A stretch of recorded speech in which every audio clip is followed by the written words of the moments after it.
It's Thursday, August 20. This is the news on PBCJ. I'm Carol Francis. As of Thursday morning, Jamaica had 46 new positive COVID-19 cases, bringing the total number of positive cases to 1,192. The 46 newly confirmed cases include 22 males and 24 females with ages ranging from 4 years to 76 years. They have addresses in Kingston and St. Andrew, St. Thomas, Clarendon, Portland, St. James, St. Catherine, St. Mary, St. Anne, Westmoreland, Trelawney, and Manchester. 16 of the 46 new cases are imported, 15 who arrived directly from the United States, and 1 from India via the United States, all in early July. 13 are contacts of confirmed cases. 17 are under investigation. With the continued increase in the number of COVID-19 cases in the parish of St. Thomas, a decision was taken to put additional communities within the parish under quarantine. We get more in this report from Marlon Samuels. The new communities under quarantine are Albion and Seaforth. According to the Health Ministry, there are 13 cases over the last 3 weeks in these areas. Many of the cases are symptomatic, which is a cause for concern and suggests that there may be ongoing transmission in these communities. Community surveillance will be carried out over the next 2 weeks to detect early any new cases and to implement appropriate measures to contain spread within the parish. The quarantine period, which began 5 a.m. today, Thursday, August 20, 2020, will run for 14 days, ending September 2. The other communities in the parish now under quarantine, namely Bamboo River, Church Corner, and Lower Summit, will remain under quarantine also until September 2. 107 persons have been identified as being positive for COVID-19 in the parish. 45 of that number are within the quarantine areas. The Ministry of Health and Wellness is reminding members of the public to strictly adhere to prescribed COVID-19 prevention and control measures. For the news on PBCJ, I'm Marlon Samuels. Jamaica is negotiating through the Pan American Health Organization, PAHO, under the global COVAX vaccination program to ensure that Jamaica is not at a disadvantage in accessing a vaccine when one is discovered. The fact is that Jamaica is a part of the PAHO WHO COVAX vaccination program at this point in time, and that is a grouping which seeks to leverage for developing countries the strength of our numbers and, of course, the global community in ensuring that world safety is achieved. So we're negotiating to ensure that there is a level playing field for access, and that access is not only for countries with the big bucks. So this is an important process. Jamaica has been involved with or engaged with bilateral partners and regionally at the technical level. And we've also had discussions with international partners at the bilateral political level so that when developments come on stream, we will have put Jamaica in the best place possible to have access and rather to make access available to our Jamaican citizens. So this is not only our promise, as I remember saying in an ad in 2015 and 2016, this is our plan. The headquarters of the Jamaica Defense Force, JDF, at Up Park Camp was reportedly placed under lockdown after an officer believed to be a brigade commander tested positive for the novel coronavirus. There are reports as well that a soldier reported that his wife has tested positive for the virus.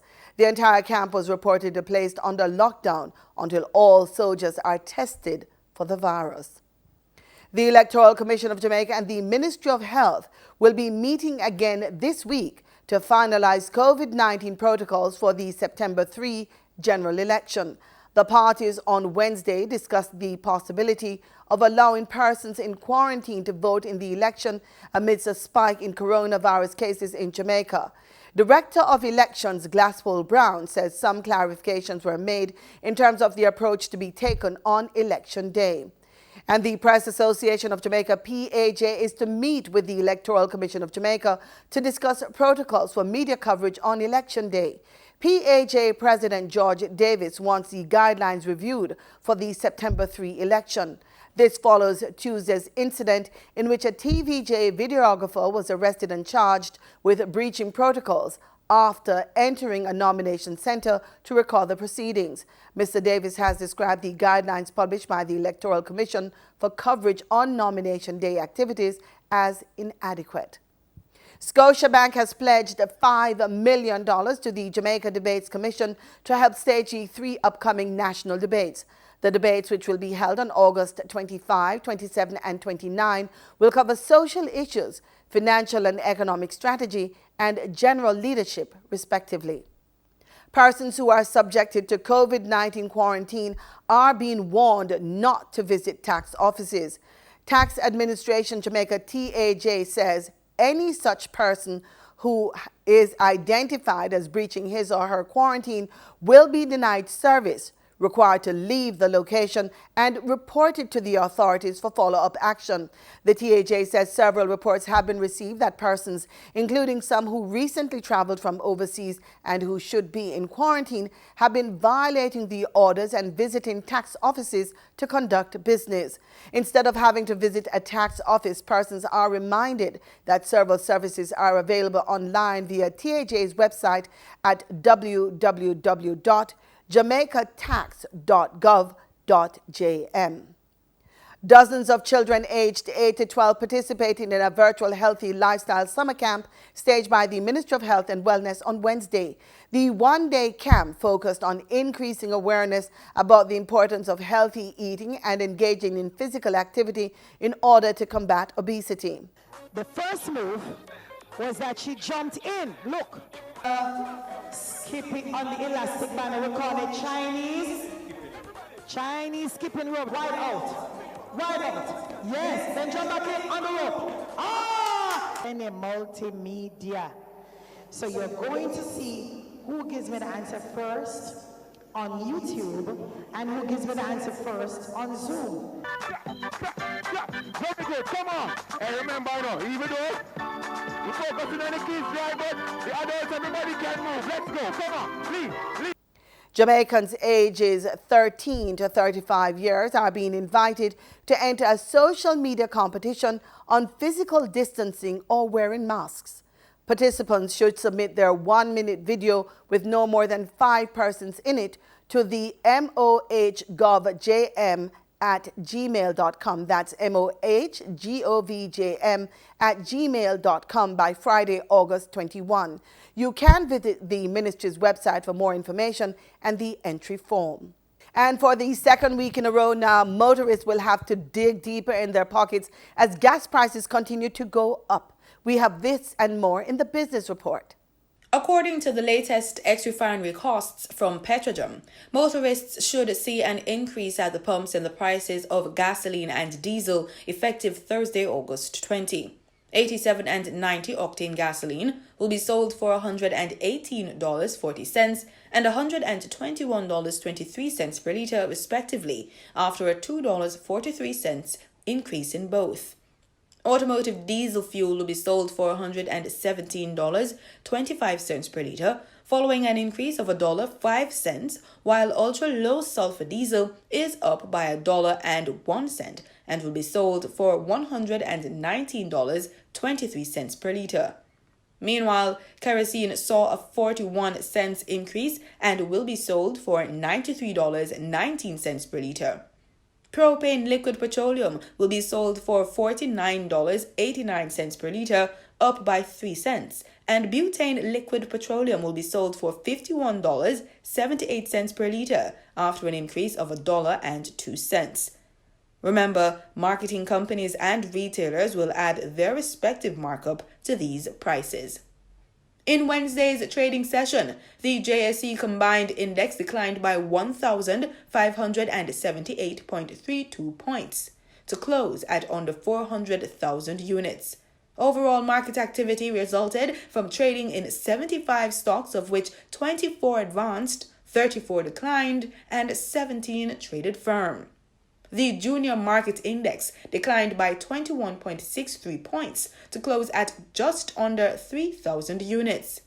Stocks advanced for Barita Investment Limited, Cargo Handlers Limited, and Caribbean Cement Company.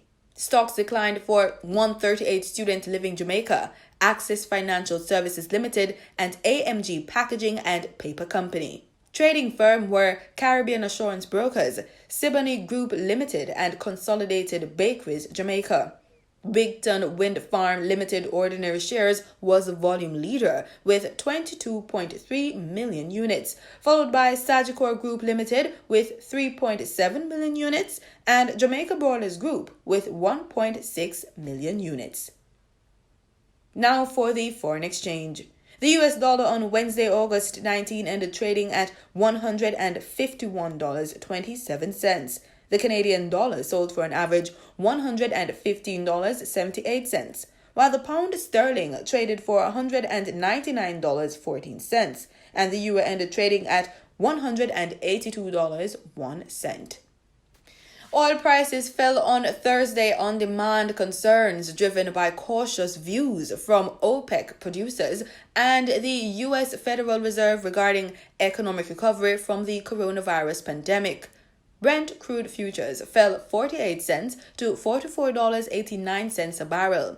West Texas Intermediate futures dropped 34 cents to $42.59 per barrel.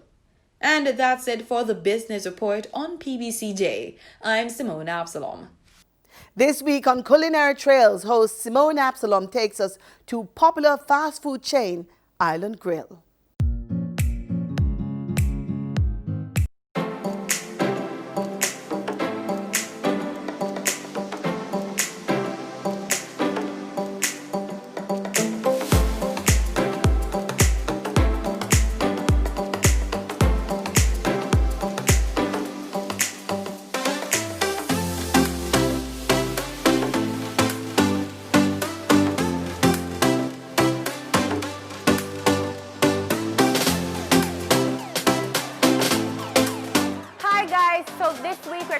Jamaica's original fast food franchise, Island Grill. They brought their good vibes to downtown Kingston right here on King Street. Ladies and I are going to check it out.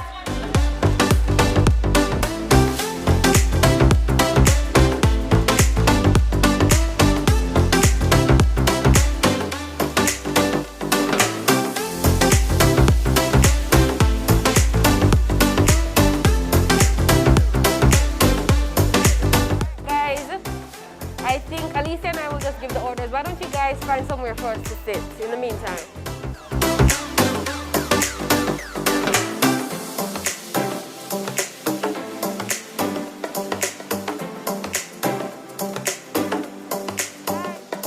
Good afternoon.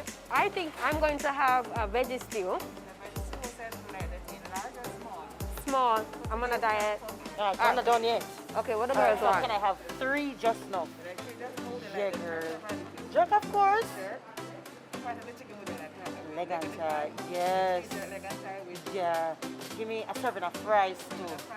Yes. I mean, it's a group of us, you know, give us the large fries. Yeah. I'm just want to have nuggets.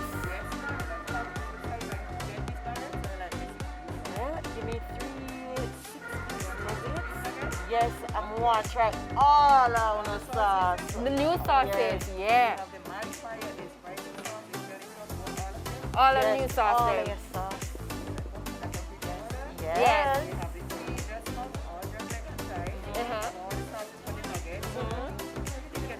June plum, of course. Yes.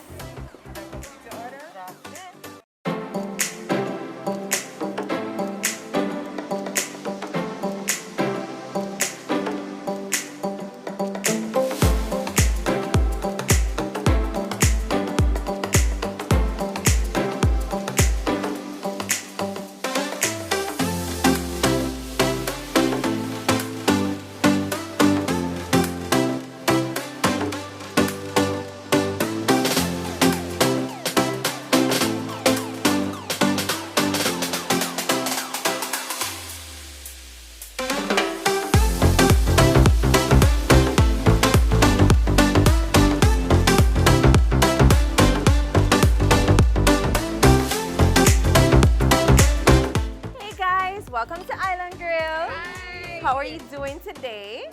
We're doing Great. good. All right. So what you ordering today? What you gonna be having? Well, I'm having some veggie stew. The veggie stew. Great. Here's one of the nuggets, the boat, and the sauce. Girl, them sell off. Yeah. And what you having? Okay. That's great. Very great choices. And welcome to our newest location, King Street, the heart of downtown. And I'm sure when you step inside, you never realize you're downtown still, don't you? Nice and I like the cool. welcoming vibes Yes. of the people that work here. I'm so glad you came over because now I can find out all I've wanted to know about Island Grill. By the way, what's your name? My name is Denisha Blake, and I work in HR at Island Grill. So I'm a people person. That's why I'm so happy to see you guys here. So for someone who's never been to an Island Grill restaurant, what kind of restaurant is it? All right, so we're a quick service restaurant, and we do authentic Jamaican cuisine. So you want a Jamaican home-cooked meal? Island Grill is the place for you to come. What's on the menu? All right, so we have our yabas, and you have stewed chicken, curry chicken, you have the veggie stew, which is what you said you're gonna have today, right? Then you have your satisfaction, and you have your just enough, your jerk chicken or your barbecue chicken. Let me tell you about our sides. Green plantains, ripe plantains, festivals, fries, and Island Grill has the best fries in Jamaica. Can I just say that right there and there, right? Okay. And then most exciting thing that we just introduced on our menu, we have nuggets. So if you're like me and you just want a little thing to, you know, catch up your stomach, you can buy a 6-piece. But maybe you want to share it with your friend, you could buy a 10-piece. Or you're having a party, 20-piece nuggets. That's your thing. And then let's talk about the sauces that we have with it. Are lovely. Oh yeah, man. So we have 3 different types of sauces. So we have the Breeze Out Curry Ranch, right, which is a really nice, subtle hints of curry and. So like I'm an Indian, I will enjoy that sauce, right? Yeah, man, just like an Indian. So you love the curry ranch, right?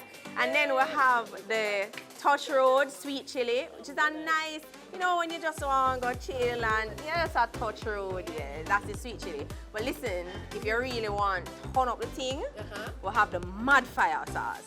Where do you guys get the name from? Listen, remember, you know, we're authentically Jamaican, right? And so we know for Touch Road, we know for Breeze Out, and we know for Turn Up the Thing. You understand? I like so the name. it's real Jamaican vibes, authentic Jamaican cuisine to you.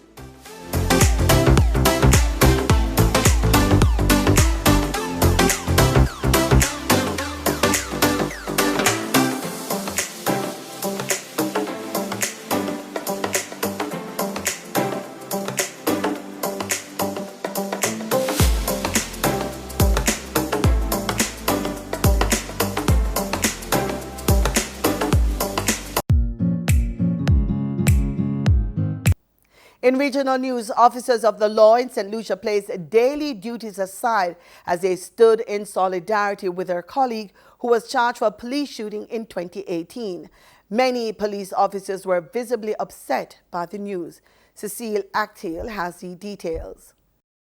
Members of the Royal St. Lucia Police Force showing solidarity for a suspect charged for murder. The suspect, a police officer, was charged on Wednesday, August 19th, 2020. It was calm outside the police headquarters on Bridge Street, Castries, after news circulated in every department of the force. Police Welfare Association President Travis Chico told reporters that it's a situation where the association will provide support to the suspect and his family.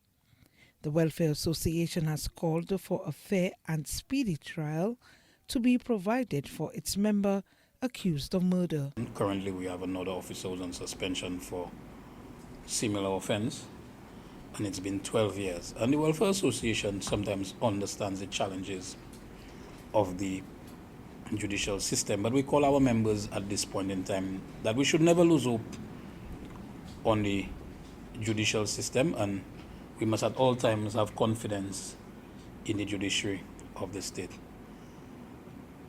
Notwithstanding that we believe certain things could have happened differently, but as a welfare association, we are not in the business of making any challenges as it pertains to decisions handed down by the Director of Public Prosecutions. The PWA president has urged members to remain professional, noting that the organization has been operating in trying unprecedented times. It is. When we have those issues, persons are friends. As I said, we are a small organization. Friends become brothers, brothers become family. And that's what we have. It's just a sad situation. It will take a lot to come back to our good days. We've seen good days, we've seen bad days, and I'm sure another situation like that would destroy us. Chico stated that the organization will do all in its power to ensure that the police officer gets good representation and deals with the issue of bail in quick order. He disclosed that as long as the issue of impacts and other matters remain in the RSLPF, issues of morale will also prevail. All we could do as a welfare association when we notice those trends, we try to be a lot more innovative and take a few initiatives to ensure that we can raise the morale a step above where it is. And definitely I'm sure this one is going to be one of the nails in our coffin as we deal with it. A young promising police officer, no issues of discipline, no serious issues with him, and he was on duty, and it makes it even a lot more difficult for us as an association, and this is one of the challenges that we will continue to have as we move on. On August 1st, 2018, one man was pronounced dead and at least 2 others injured as a result of a shooting at Crozily in the wee hours of the morning. 2 people who were injured were fired at by a shooter who discharged a firearm in the crowd and fled the scene during the Crozily Juve. According to reports, police officers on the scene gave chase and the shooter was killed in an exchange of gunfire with the law enforcement officers. Cecil Actil, NBC Prime.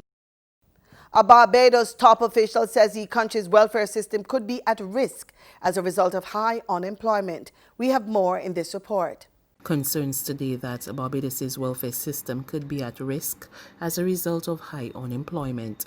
It's coming from head of the Barbados Private Sector Association, Edward Clark, who has issued a plea for workers and employers to adapt to the current changing environment created by the COVID-19 pandemic or face extinction. At the same time, Clark has hinted at continued downsizing of businesses as commerce continues to shrink in the ongoing economic challenges. The number of unemployed persons at the end of June was probably around 30,000 people. In this small economy, that's a significant number of people to be unemployed. It is not sustainable. We can see what will happen with the social, economic fallout. The welfare of the country is at risk. We have to do something to get this problem resolved. Whether it is government, labor, or business, we must all put our heads together and find ways to improve the situation in Barbados. As a result of the downturn, there has been without doubt a downturn in business activity across all sectors. And there continues to be a real prospect of continued downsizings of businesses in the private sector, as many operators are currently striving for survival. The BPSA chairman also suggested that the post-COVID focus for training and retooling should be on problem-solving, innovation, and service excellence skills. COVID-19 has reinforced the importance of training and retooling, the areas of improving workforce efficiency, embracing and utilizing technology, and reinforcing safety and health practices across all sectors of the business community. Business continuity planning has also come to the forefront and cannot be accomplished without a strong and focused team approach. We must all be prepared at all sectors of the business sector. Employees must be able to quickly adapt to changing circumstances. At various levels of the organization, persons must be equipped with not just one skill, but a set of skills. In Trinidad and Tobago, Prime Minister Dr. Keith Rowley has sworn in his new government. Some familiar faces retain their portfolios, while fresh faces take up new assignments. Karen Kozier-Phillips has more. Of Education is Dr. Nian Gadsby Dolly, while former mayor of Arima, Lisa Morris Julian, is a minister in the ministry. that I have put the nation's children in the hands of two mothers, and I trust that they could not be better placed. The two ministers in the Ministry of Education are responsible now not just only for their own family, but for the family of children of Trinidad and Tobago.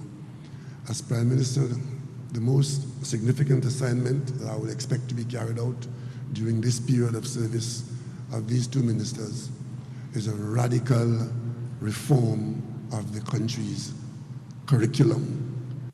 As promised, there will also be a focus on agriculture as Clarence Rambarat and Avinash Singh return to that ministry.